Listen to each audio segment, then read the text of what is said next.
વડોદરા જિલ્લાના ડભોઈ નગરપાલિકાની સ્થાનિક સ્વરાજ્યની ચૂંટણી બાદ પ્રથમ સામાન્ય સભા યોજાઈ હતી। આ બેઠક દરમિયાન નગરપાલિકાની વિવિધ સમિતિઓના ચેરમેનોની વરણી કરવામાં આવી હતી અને આગામી વિકાસ કાર્યો માટે જવાબદારીઓનું વિતરણ કરવામાં આવ્યું હતું।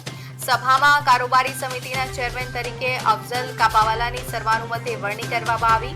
ઉપરાંત શહેરની જાહેર સુવિધાઓ અને વિકાસલક્ષી કાર્યો સાથે સંકળાયેલી અને મહત્વની સમિતિઓના ચેરમેનોની પણ પસંદગી કરવામાં આવી છે।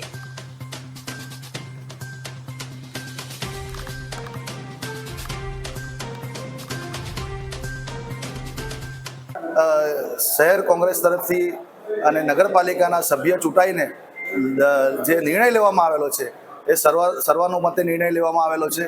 એટલે જે પ્રતિનિધિને ચાન્સ આપવામાં આવેલો છે એમને મોકો મળેલો છે। આગળ પણ બીજી કમિટીઓની નિમણૂક જ્યારે થશે અઢી વર્ષ પછી ત્યારે બીજી રીતે આગળ સમાવેશ લોકોનું કરીશું।